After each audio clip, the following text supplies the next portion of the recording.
Well, hey, good morning, everyone. So glad to be here with you this morning. Like Allison said, my name is Niko. I'm the next gen. I almost said next steps. I'm not next steps. Next gen pastor here at Bridgeway. And so again, like if you haven't seen me yet, it's probably a good chance that I've been back there. But I'm really excited to be joining you guys this morning. A lot less boogers that are going to be happening. So thank you guys. At least I'm hoping there's going to be a lot less boogers. So in case we haven't met, just to give you guys a little snapshot of my family, go ahead and throw up the picture. That's my amazing family. That's my wife, Sarah. We've been married 11 years, right? Yes. Okay. I didn't do the math. Just wanted to make sure she's in the service. Wanted to make sure. And then we have 3 kids. My oldest son, Augustine. My younger son, Groom. And then our daughter, Junia, just over a year old now. So they're pretty awesome. Grew up mostly in Kokomo. We moved here when I was in 6th grade. And besides when I left to go be a boilermaker, boiler up, been here ever since. And so, yeah, that's a little picture of me. And if you feel like that's not enough, I'm going to share with you guys today, at least for me, one of my more embarrassing stories about the very first girl that I ever liked. And I know you're probably thinking right now, oh, Niko, it's got to be this person, the Pink Ranger, because that was 100% the very first girl I ever liked. But that's not who I'm going to talk about today. I'm going to talk about the very first person I ever liked, like in real life. Someone I actually got to meet. Unfortunately, I never got to meet the Pink Ranger, Kimberly Jo Johnson. No, instead, I'm going to talk about this girl named Mary Beth Anderson. She was my 4th grade crush. And I'm going to be honest, like, I was super nervous, like, especially at the time, I was super shy around girls. They didn't know what to say. It's kind of awkward. Like, me and my boys, like, we knew what to talk about. It's really awkward talking to girls. Also, my mom, for until actually the last day of 4th grade, made me have a certain haircut. Go ahead, throw up my picture. Yeah, full-on mullet. But straight up, business in front, party in the back. That's what I was rocking. And so I don't know if that gave me part of the complex. Either way, look at all that hair I used to have. So I don't know if that was part of the complex. All I know is I did not really like talking to girls. It was really awkward. But I decided I was going to tell her. I'm like, this is the year. I'm telling her. I'm going to let her know. So I remember for weeks, I was like trying to plan, like, what's my move? How do I do this? And so I thought, you know what? This is going to be easy. I'm just going to make it so, like, when we leave the classroom, like going to the bus at the same time, I'm going to tell her. That's right there. I'm just going to tell her straight up. So I planned, like, I was sitting there kind of messing with my book bag, watching her. As soon as she picks up, starts walking to the door, I'm like, yep, that's my chance. Go. And I'm like, I'm just going to walk out, and as soon as we get to the door where it's going to be uncomfortably close, I'm just going to say, I like you. And, like, just keep on walking. Not going to even react to whatever she says. So I'm walking up, we're coming up, and then I just go, God, I was so scared and got so nervous and got so quiet that instead of me just making my public declaration to her, instead it just became me kind of mumble whispering while looking at her, which is like the most uncomfortable thing you could probably do to the girl that you like, right? She's like, that guy is weird. And so missed my opportunity, didn't have the chance. And so thankfully, Valentine's Day was coming up. And I knew this was the chance to make the move, right? Like, I knew everyone was going to be buying, like, these little cards you give to everyone in class that says, I love you, even the kids you don't even like that much. And I'm like, this is the perfect opportunity. I'm going to, give her one of those. It's going to be great. And so I went home that day, and I told my mom, I was like, Mom, there's this girl I like, and I'm going to give her one of these little cards, just like everyone else, and it's going to be great. And she goes, no. I got an idea for you. What if you get her, like, a big, like, a normal card? And I'm like, Mom, you're a genius. Let's do that. So my mom goes to the store, picks up a card. I'll never forget it. It was pink and purple, and it had the Tasmanian devil on it. And, like, he was spinning. He had, like, spit flying off his tongue. And he said, I'm crazy about you. I don't know why I said it with that voice. He doesn't talk like that. And I just wrote in the corner of the card, I just wrote real big, I like you, dash Niko. Like, I was like, you know what? I'm going to let the card speak for itself. I don't have to have a lot of words. Let's just make this happen. So the next day, Valentine's Day, everyone gives out all the little mini things that don't really mean anything, just gives you a piece of candy. and she goes off to go to the bathroom. Or somewhere, I don't know. She left the classroom. So I sneak up to her desk, slide that card as coolly as I could right into her desk. For sure, the first time I ever slid into anybody's DMs, that was it right there. Then we got the waiting game, right? I'm just sitting back and I'm waiting. I'm like, what's going to happen? Like, I'm just thinking, like, is she going to go back to her desk? Like, it was getting kind of close to the end of the day. Maybe she's just going to get her book bag and, like, peace out. Thankfully, as soon as she comes back, by some miracle of God, girl straight beelines to her desk and instantly finds the card. Opens up the card, and then she had one of her friends next to her, kind of calls her in, and they kind of both look at it together, and they kind of start giggling. And I'm like, okay. I mean, I don't know a lot about women, about girls, but I do know they like a funny guy, right? And so I'm like, all right, they think I'm funny. I like this. And then, not a joke, within like probably 2 minutes, every girl in the entire class is all huddled up around Mary Beth and this card, and they're all kind of giggling. And I'm like, okay, this doesn't feel quite as good as it did before, but maybe this is still a good sign. And I'll never forget the moment when there were some girl, she was like the last one to join their group, saw the card, and she goes, oh my gosh, Mary Beth, are you going to start dating Niko? And without missing a beat, Mary Beth just turns to her and goes, ew, no, he looks like a girl. And like instantly, like my heart was broken, obviously. Thankfully, I've grown from that. But I think in that moment, and this is going to sound a little dramatic, but you'll get where I'm coming from here in a minute. But I think that was like, to be honest, like my very first ever like identity crisis, at least that I can ever remember having. Because up before that moment, like my parents, my teachers, my brothers and sisters, my friends, everyone said I was really cool, they liked me. My parents, of course, had the obligatory they love me kind of stuff. And so up to that moment, everyone had given me really positive affirmation. She was like the first person to ever flat out say, ain't happening. And it was like the first time I kind of had to start wrestling with like who I am and kind of like my own self-worth. And to be honest, the older I get, I'm kind of still in that same place. Like, I'm not thinking about Mary Beth anymore. That's not a thing anymore. But, like, I still have different voices in my head that are constantly trying to tell me who I am or what I should do.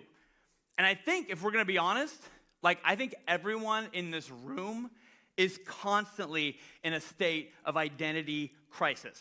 And I know when I say identity crisis, a lot of people, we kind of instantly go to like the middle-aged dude who like quits his job or like all of a sudden shows up one day and he's got like a motorcycle or like a Corvette or whatever else like that. But what I want to look at specifically is that word identity. Like, what are we talking about when we're talking about having an identity crisis? Pastor and theologian Tim Keller, one of my favorites, he said identity is simply this: our sense of self and sense of worth.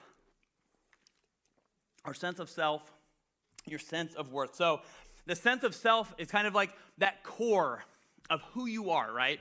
Like all of us wear different hats, you know, whether mom, dad, friend, coworker, boss, employee, all these different things that we have to be to different people. But we all kind of have like that core of who we are that we kind of carry into all those different situations, right? And then the second part, the sense of worth, right? Kind of like your sense of like what gives you value, what makes you significant, what makes it so that you matter. And so I think the reason so many of us are struggling with an identity crisis is because at more than any other point in human history, we have so many different things trying to tell us who we are. So many different things trying to tell us what we should believe. In our world, and kind of therefore our minds are just flooded with all these competing ideas for who we are, what matters most, what we should and shouldn't care about. And I think when it comes to our identity, it can kind of come from two ways. It's either achieved or it's received. It's achieved or it's received. So, and I think a lot of us, to be honest, like we're probably a mixture of both. Maybe you have one that you kind of lean into more. But most of us, like we kind of have ways that all of these kind of play into us, right? So if you're trying to achieve your identity, that's like people, like maybe it's like from work. Maybe it's from like having healthy relationships in your life. Maybe it's like the amount of likes that you're getting on social media, what people think about apparently the amazing picture of your family. Talents, maybe a talent that you have, like, maybe you're really good at like a certain hobby or something that you're doing. All these different things are ways that we can kind of find an identity, right? We can achieve it. But the thing is, with all of these, is this almost like a treadmill. Like, it might not start that way, but eventually it becomes like this treadmill of like, man, I can keep doing really good work and finding my identity in work, but guess what? Eventually, things aren't going to go as I planned, or people aren't going to show up, or that deal is going to follow through, or not going to fall through. And all of a sudden, like the thing that I was working really hard, kind of finding my identity in, isn't going to be going so good. My identity starts going down. So then what do I got to do? I got to start working even more and more, trying to continue to be like at that top level. The same thing with like relationships. Like relationships are really great when they're going healthy, right? But then as soon as they go down and you're trying to find your identity in those things, it becomes, you got to work harder and harder at those relationships. Same thing with social media and likes. Same thing with talents, right?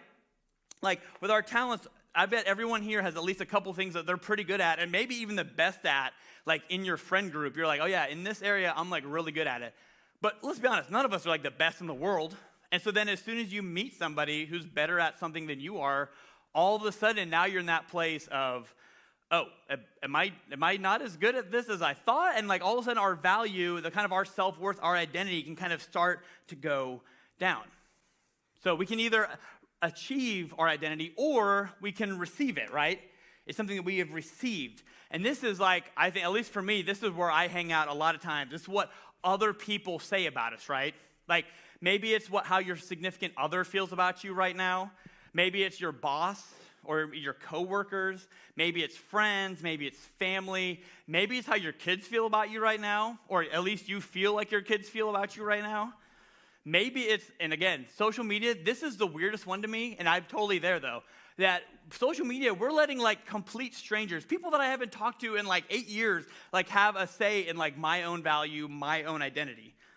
And so maybe it's social media, maybe it's news, or let's be honest, like for a lot of us, we're in that season right now, it's almost November, like political parties are huge into people finding their identity in them. And, whether it's something that you're for, whether you're against something, whatever it is, like those are huge ways that we can kind of find our identity in. And when things don't go the way we planned, or whoever doesn't get voted for, or whatever else, all of a sudden, like we feel like it's like part of our identity has been being attacked. Part of this is also the way that we receive our identity is the way that we can be hurt sometimes, right? The way that other people can hurt us. The way that someone can do something and then all of a sudden now I'm holding on to this pain, this resentment for this other person, and it's starting to kind of define who I am. And I think the last thing that, at least in a way that we can kind of receive our identity, is also like our inner voice. Like that voice that's inside of you that's constantly going like, why aren't you like them? Why didn't you do the things that they did? Why are they getting that instead of me? When you kind of fall short of your own standards at times, or like I think, at least for a lot of us, a big thing is like those negative thoughts that go through our heads. Because isn't it true, like you could go through one day and you get like 100 compliments from somebody, and as soon as you get like that one negative thought from somebody, and they weren't even being that mean, they were just kind of saying something that was just kind of like, and all of a sudden, like the rest of the day, you're thinking about that thought, aren't you? Instead of all the other things. I've been there. Like I was in 6th grade, I remember a kid making fun of my jeans because he said I was fighting the floods. I'm like a 34-year-old man. I should not think anymore about the fact that that kid told me I was fighting the floods in the 6th grade. And I still have it in my mind because those negative thoughts can kind of stick around and kind of help us, unfortunately, form our identity around them. So because of all of that, because of all these different voices, I really believe that everyone in this room struggles with your identity, whether you're aware of it or not. And when we let all these different voices define us, when you let those voices define you, it might not be going that bad right now. Like, let's be honest. Like, depending on your season of life, you might be in a really good season right now. Because like sometimes like our work is going good enough, our relationships are going good enough to kind of keep our identity in a good place, maybe keep our self-worth positive. But it's never going to last that way.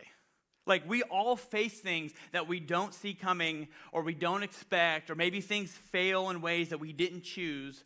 And we're all going to have people who we have knowingly or unknowingly kind of tied to our own identity, our own self-worth. And those people, because they're not perfect, are going to let us down eventually. And so today, what I want to do with the time that we have left is I just want to share some truth with you. That I believe that this truth, that if we could really get it down to like the core of who we are, if we could take it from just being a head knowledge thing and really make it center about who we are, our identity, guys, I believe this can completely change us. It can shape your life. It can make your relationships healthier. It can make our overall mental health improve, all with this one truth, if we can really get it to our core. And this truth is found in Luke chapter 3, verse 22. But before we get there, I kind of want to set this passage up for you guys a little bit. Because when we're talking about Jesus, we know a lot about, like, obviously the story of Jesus being born. We're about to go into Christmas. We get to hear it ad nauseum, right? We have this Christmas story that we know and we hear year after year. But in the Bible specifically, we kind of have a pretty big gap from when Jesus is born to when he's 30 years old. Like, we have one little story about when he's a 12-year-old in the temple. Besides that, it is a big, huge gap that we have. Mostly nothing. And so at this point, when Jesus is 30 years old, he hasn't really done any of the things that we like think of when we think about Jesus. Like, hasn't done the miracles, hasn't done the teachings, hasn't done all of these different, the healings, all those things. He hasn't done those yet. And this is the day that he's about to kind of start his big public ministry. And he is going to start by getting baptized first. And this is what it says. It says, when everyone was being baptized, Jesus was also baptized. While he was praying, heaven was opened. The Holy Spirit came down on him in bodily form like a dove. And there was a voice from heaven, "You are my son, whom I dearly love. In you I find happiness." You are my son, whom I dearly love. In you I find happiness. And what I love about that is that even though Jesus hadn't done anything in his life up to that point, again, no healings, no miracles. Dude wasn't even in a job that anybody would want. He was a carpenter. Like, it would have been one of the worst paying jobs, and just like a job that nobody else would want. Dude is 30 years old. He's still living with his parents. Like, for real, Jesus was like the first millennial more than anybody else. Dead-end job, living with his parents, dude's 30. But what's amazing is that God still loves him. And I believe that this truth is something that Jesus never forgot. And I think, to be honest, this is a truth that Jesus understood better than anybody else in human history. That he got it so far down into the core of who he is that it became his identity. And that when other things tried to kind of take over that core of who he is to find his identity in it, he was able to kind of block all those things out and kind of focus his whole ministry on what he knew he needed to do. Because this is the thing with Jesus, is that every person that he had met in his whole life had an idea of what he should be doing, what he should be saying, and what he should be doing about things that are going on in the world. Because the Jewish people had been kind of waiting for this long-awaited Messiah. They were waiting for this guy that was supposed to show up on the scene and make everything better. So they had their whole lives, generations after generations, where they were kind of sharing the stories of this coming Messiah and what he was going to be like. And so there were all kinds of groups that had different thoughts for what Jesus should be doing. There was the Pharisees. They were kind of like the religious leaders of the day. And they really liked rules. They liked talking about like big ideas about who God was and the character of God. And they wanted Jesus to just do those things. So like, yes, Jesus, we want you to talk the talk. They didn't care so much about his actions. They didn't care about how he treated the poor. They didn't care about any of those other things. They just wanted Jesus to kind of be like a great teacher. And they could pause on everything else. They didn't care about anything else. There's also like strangers and family members that Jesus was constantly running into that either wanted him to like heal them or do a miracle or like give them food because they're like, hey, bro, I'm hungry and there's no fast food. Hook me up. And like, for whatever reason, all these other people kind of wanted to see Jesus almost like a personal genie, right? Like they kind of just wanted Jesus to show up, boom, and just like pop up whatever things that they wanted. And so they had all these expectations that they were going to try to put on Jesus.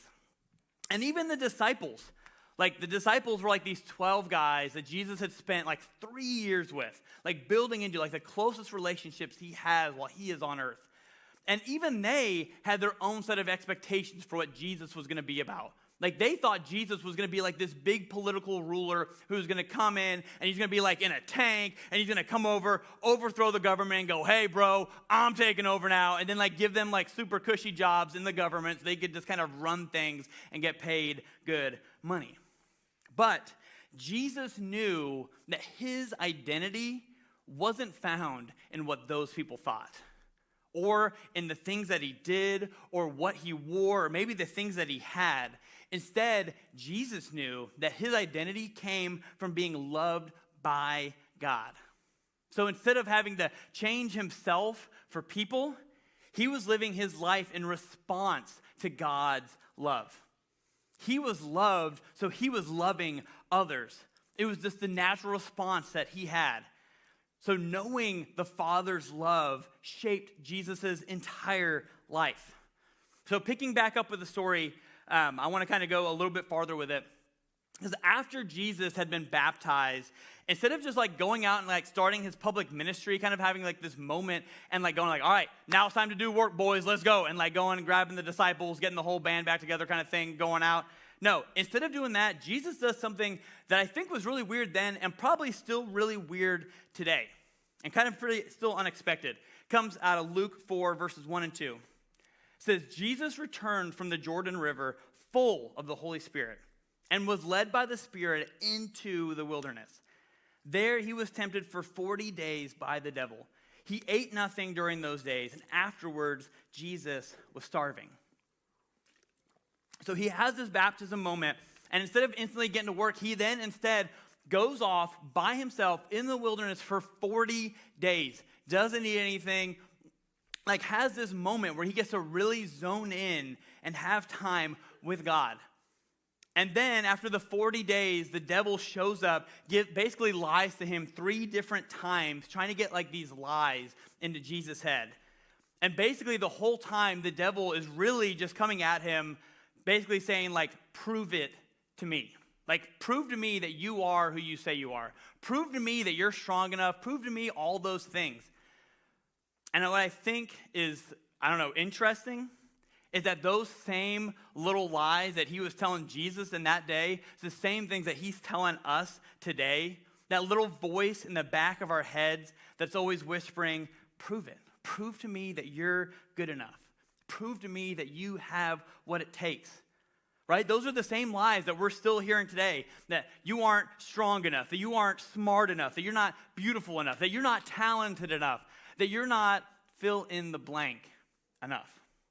Because see, the problem with our identity is that I think a lot of us have just kind of picked up whatever has been given to us, and we haven't really thought about why that thing has become our identity. And so because of that, as soon as someone else is like, oh, no, this is where you should find your identity, we're like, oh, well, sure, I guess, I'll take that. And then because of that, like it can almost feel like this whirlwind, right? All these different things constantly trying to tell us what we should be, who we should be, our identity. What if instead we were to choose to follow Jesus' example? That instead of finding our identity in all these different things, what if instead we just chose like the one thing to find our identity in God's love for us? Because, let's be honest. Like, what could be better than a core for our identity than knowing that the God who is all-powerful, the God who created everything, still loves you no matter what? That no matter all the things that you have maybe hidden, that you haven't even told like your significant other, the things that have been eating you up inside, those lies, those sins, whatever it is, those things, he knows all of them. All the things that you're going to do, all the ways that you're going to mess up in the future, he knows all of them. And guess what? He still loves you. Better yet, dude, God likes you. Like he actually thinks you're amazing. And because of that, Jesus loved us so much that he was willing to give up his life, to choose death on a cross, to express that love to us. Now, that is an unshakable identity that can get you through the storms of life, right? When we get that idea of God being our identity, his love for us being our identity, from just like this head knowledge thing to the core of who we are, man, I promise you, it completely reshapes everything about your life. And I think that, to be honest, like, because you're in a room like this, a lot of us can say, like, yeah, I've heard this before. I know this idea. I know my identity comes from Jesus. Because it's like, we all think it's kind of just like this head knowledge thing that we have. Maybe it's even kind of like that check mark that you think, yes, of course, I believe that. Got it. And like maybe even some of you guys, like this is something you've been told like since you were a little kid, like in Sunday school, and like you remember them even talking about it then. But this isn't, I'm not talking about just like a check mark kind of knowing what our identity is. What I'm saying is something that can completely reshape how we live. Because we can take something that is our head knowledge and actually get it to the core of who we are, that we are loved by God. And when we do that, things, I promise, are going to start to change in your life. Like, you don't have to go to work anymore looking for your self-worth. No matter what your boss thinks or doesn't think about you, whatever your coworkers think or don't think about you, you can just go there and just work. And don't get me wrong, I think work is super important and there's so many meaningful things that happen there. But then when you leave work, you can just leave it there. Whether you had a great day or a bad day, those things aren't going to define you. You can just leave those there and get rest with your family, with whoever you're going to hang out with that night. And you don't have to be like on your phone all night, continuing to get more and more things done. Because if you let that one person down, you know that your self-worth, your identity is tied into what they think. Or for when we get this idea from our head down into our core, we don't have to look to our significant others or maybe your kids or your in-laws or whoever else, whatever relationships that you have that you're currently finding your identity in, that you're currently looking to for your self-worth. Because instead, you're just freed up to love them and be a better friend, a better whoever to them. Like, I have an amazing wife, but if I put all my weight and all my significance and all my self-worth into her, man, she is going to fail every single time because she wasn't made to do that. I would be trying to get her to fill a hole in my heart that she is not meant to fill. And when we get this idea from our head down into the core that we are loved by God, then all of a sudden, we don't have to let the bad talk in your head dominate your life. And we can put pause on those tapes of those negative thoughts that you're thinking of right now because you know exactly what I'm talking about. Like, even in this moment, you can know that no matter what anybody else thinks, no matter what you think everybody else thinks, that you are loved by God. Like, that is your identity. That is the core of who you are. Almost as if like you were wearing like a big name tag. And instead of saying your name, it just said loved by God. Like, that's how central, how core it is to who you are. That's what you get. That's what we get to claim. But let's be honest. Like, I know this is where like the rubber hits the road. This is where it gets a little complicated, right? Because it's really easy to know and like have, again, the head knowledge and believe maybe even into the core of who you are right now that I am loved by God. That is my identity. That is the only thing I'm looking for. But as soon as we go back to our homes, as soon as we go back to work, school, wherever it is you're going to go, all of a sudden those lies feel like they're getting louder and louder again. All of a sudden they feel like they're getting more and more. And they kind of take that thing that was maybe your core for a little bit and kind of kick it out. And so what I want to suggest today is two different things that I think, to be honest, will really shape and help us get this thing from a head knowledge to our core. And I'm going to be honest, as soon as I say these, some of you guys will be like, come on, bro, like, I don't want to do this. Like, it's going to be hard work. It kind of goes against what we want as our culture. But I'm going to tell you right now, if you put these things into practice, I promise that you will start to see your identity differently. all of a sudden your life is going to start to change because you're going to get that thing that you've maybe always known as your identity is loved by God, but you're going to actually believe it, and it's going to help you actually live it out. And the first thing is we just got to get truth in our life. You can put that up. Yeah, truth. So one of the things that we see Jesus do during his interactions with the devil is that every time the devil or Satan comes at him with a lie or tries to make Jesus prove himself, Jesus comes right back at him with like capital T truth. Like all 3 times that the devil comes at him saying, you're not enough, you can't do this, you can't do that, he instead comes back at him with a Bible verse that literally blocks out these lies. The truth didn't just randomly just pop up in Jesus' mind. Like before that moment, let's be honest, like Jesus had been spending time getting truth into his heart, into his mind. So how do we do that? Well, to be honest, I think there are lots of ways, like being in environments like this, having positive friendships around you, listening to worship music, reading the Bible. All those things are like obviously transformative ways that we can really get truth into who we are. But I think one thing that to be honest, like I'm not always super great at this. I know a lot of people aren't. That is kind of like a lost art. It's just memorization, like memorizing passages or even just verses of the Bible so that we can really let it just kind of sink into the core of who we are. So that when lies pop up in your mind, when other people are trying to tell you who you are, you have something, you're like, no. You might say that, and you can say that all you want, but I just want you to know I got this truth right here, and I'm going to hang on to this because this is who I am, not the things that you're saying. And I want to be honest, like this is something I have practiced in my life for years. To be honest, like one of my probably biggest struggles is I'm a people pleaser. And like it's been one of the things that like as I've gotten older, for sure, I've gotten way better at it. But like especially growing up, that's been a constant struggle for me. And so there was a long time where I had this verse that actually came from that first verse we looked at with Jesus being baptized. In another translation of the Bible, it says, "You are God's beloved." And so like I kind of took that talking about Jesus and said like I am God's beloved.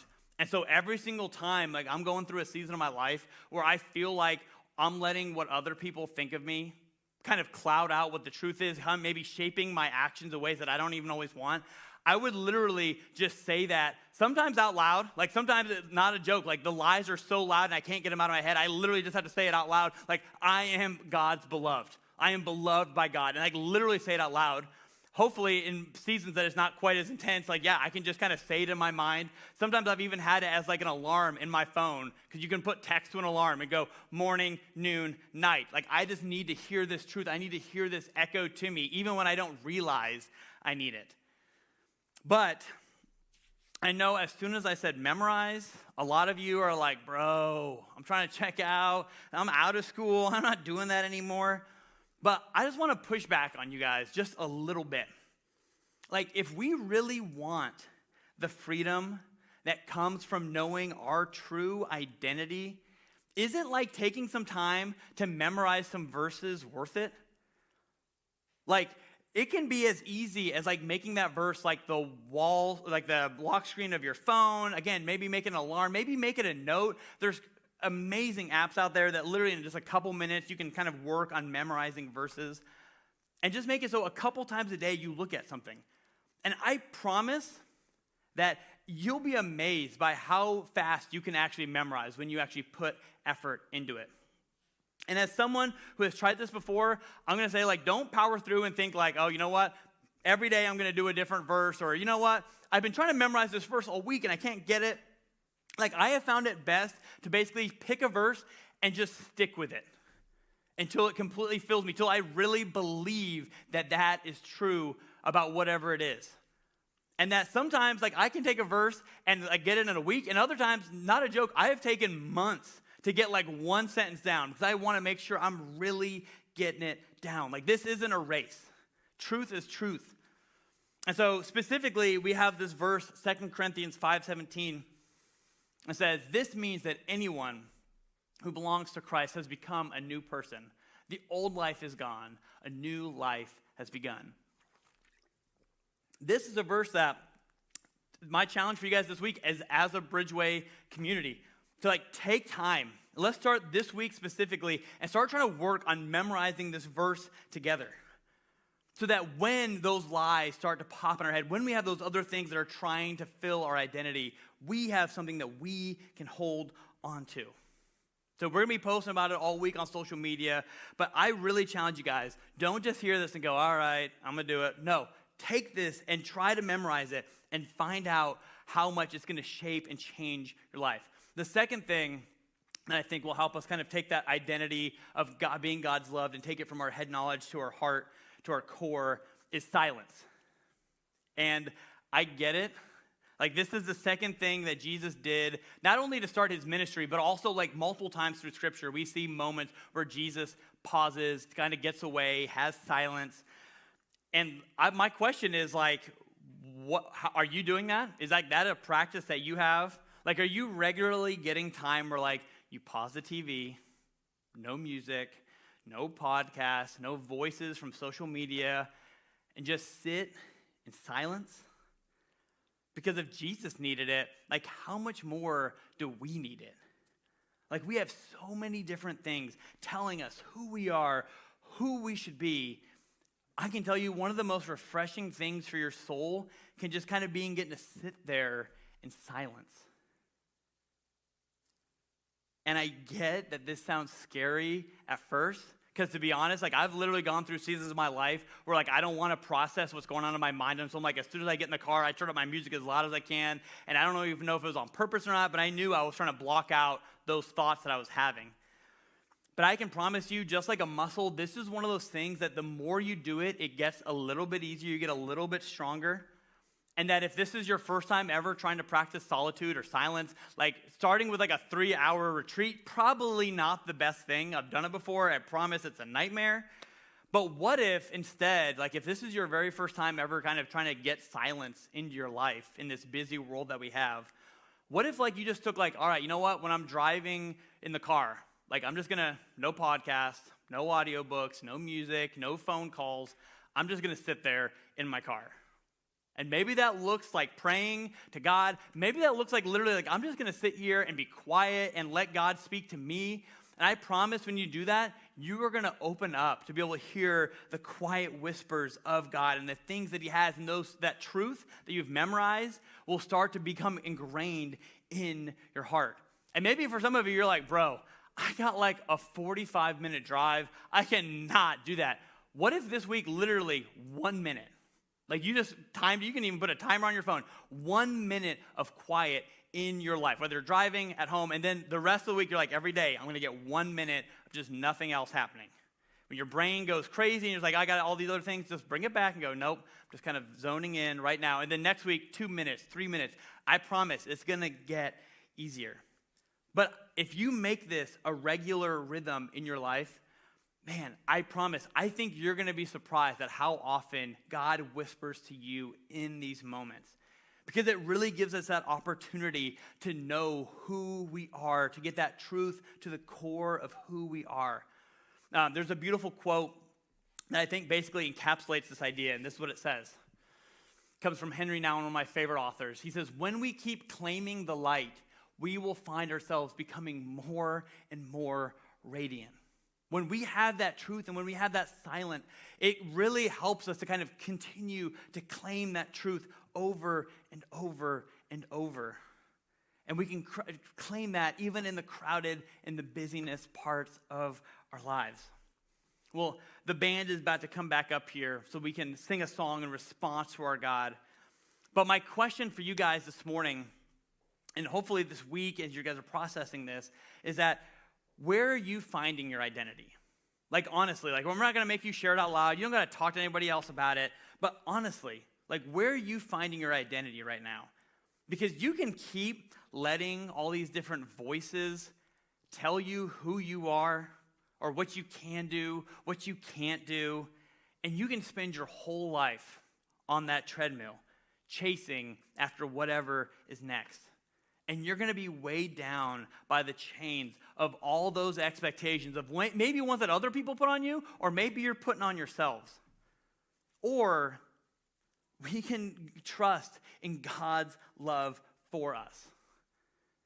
But we got to do the work so that we can get it down from just a head knowledge thing into the core of who we are, so that you can throw off your chains and really be able to experience the freedom that God has given us.